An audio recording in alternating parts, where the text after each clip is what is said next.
Chicken parm sandwiches, except make it meatball subs. Here is the deal. Chicken, sausage, ground chicken made into meatballs with some marinara, but not stopping there. Imagine each ball fried like chicken parm. That's right, I'm gonna coat each chicken meatball in an Italian breadcrumbs, lightly fry it just to add a little bit of crispiness, and then lay that out on a hoagie roll and call it quits. And by calling it quits, I mean I get to shove a chicken parm meatball sub straight into my face hole. Let's get on with the recipe.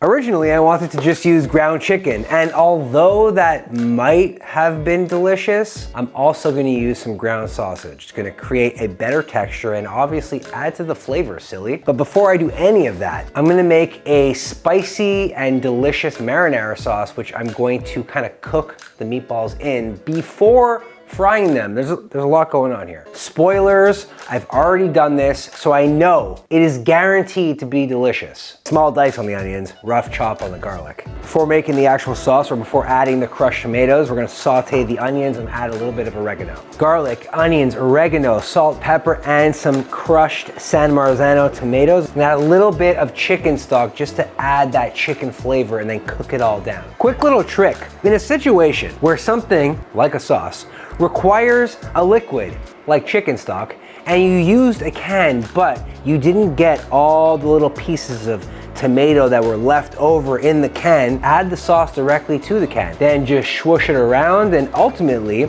the liquid will help soak up the remaining sauce and provide you with some additional flavor. Now I do want to add a little bit of spice here. I could easily just add red pepper flakes, but that's boring. When it comes to making Italian-inspired cuisines, I like using Italian-inspired hot peppers, which is why I'm gonna add some Calabrian chili paste to this mix. This sauce needs to simmer, so I'm gonna cover it, set it aside, and now we're gonna make those chicken meatballs. The chicken mixture. If you're lucky enough to find yourself some hot Italian chicken sausage, this is what is going to separate and set aside these chicken meatballs from all other chicken meatballs. But it's not all I'm combining these chickens with. A little bit of fresh basil. All right guys, this is the most chef thing I know, which also starts with chef. This is called a chiffonade. Chiffonade. Basically put all the leaves together, stack them, and then roll them up so that you can cut them all evenly. All right, we have our mise, fresh basil, fresh parsley, freshly grated Parmesan cheese. Now I just gotta combine all of it into a bowl and start rolling balls. Ground chicken sausage, chopped basil, chopped parsley, Italian breadcrumbs, Parmesan cheese, ground chicken, garlic, and onion powder. Now, you might be asking yourself what a lot of people ask me when I made this live on twitch.tv/TheJoshElkin. Why, Josh?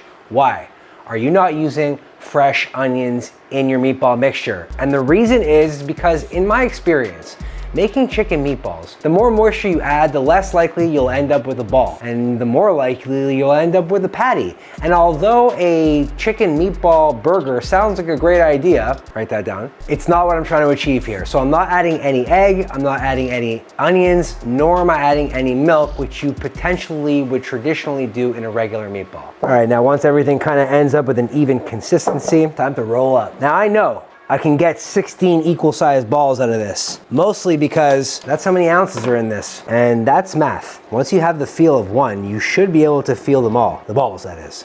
You know, you can feel them. Part of the fun of making meatballs for me is always trying to get them all the same size, but if you can't, it's totally okay, as long as you have an equal amount. That's what counts. That's what matters. The balls have been formed. I'm pan frying the balls, adding them to the sauce to kind of braise them, if you will. While the meatballs braise, I have to prepare the dredging station. Now, because these are braising in that sauce, I don't necessarily need the egg, nor do I need the flour. Ideally, I'm gonna use the soaked ball and use the moisture to help adhere the breadcrumbs. But the breadcrumbs can't just be regular breadcrumbs or else it's not chicken parm. I gotta combine the breadcrumbs with some Parmesan cheese. We have our Parmesan combined breadcrumbs. Meatballs have braised enough to the point where I can now coat them in the breadcrumbs and then throw them over to the oil and fry them. Ooh, okay, these meatballs are crusted and ready to go. I could just call it right now, honestly. feel great about myself, feel great about these meatballs. But who am I kidding? That's nowhere close to what I'm trying to achieve. Huge baguette, huge. This could probably make 3 sandos, so we're gonna cut it into 3. I'm also going to toast these with the sauce and the bottom cheese first, get that all melted, then we'll start building everything else. Now this is ready to go for the first prelim cook on broil, just to get it toasted, just to get the cheese melted. All right, we got a little toasted action going on over here. Ooh, I love it, I love it. A ball. You can already see how ridiculous this looks. It smells incredible. I know this is good, having had it already. And you know what makes it even better? I still want it again. Like, come on. Balls are placed. Let's add some sauce and some more cheese on top, throw it back in the oven. Then I'll meet you guys back here so I can open these up and shove them in my face. Well, before I wrap these up, they look pretty awesome. And I don't have to wrap them up per se, I want to. One of my favorite things about making a recipe again is learning from my mistakes. And it's not like the first one was a mistake, nor a fail. It's just that this one is that much better. Look at that, 360 degrees of flavor going straight into the face hole.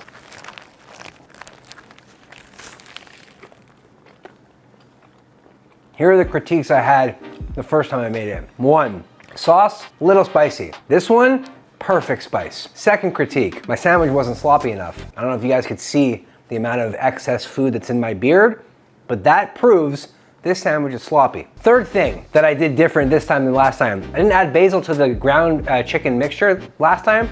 I did this time, plus added some more chopped basil on top of each ball, which had the cheese on top of that. Adds an incredible depth of flavor, more basil flavor, which is synonymous with chicken parm. And then the final takeaway, if making this sandwich, which I failed at the first time, is I separated the bread. Contrary to the critiques live telling me not to, I defied them and did it. And although it was equally delicious, wasn't as fun to eat. Keeping the bread closed is definitely essential. In terms of flavor, guys, there's so much going on in this sandwich, and everything, all the little elements, pieces, places, and time is giving me that love, look, and feel of chicken parm via a meatball sub. I love it. It's like a little meatball sandwich baby that I'm gonna cradle and nurture. Mostly my taste buds though. Hope you guys like this video. Hit that sub button if you're not already subscribed. If you are subscribed, turn on notifications. And like always, if there is something you want to see my dumb brain reinterpret, then leave a comment down below letting me know what the heck that thing is. Catch you guys on the next one. Bye.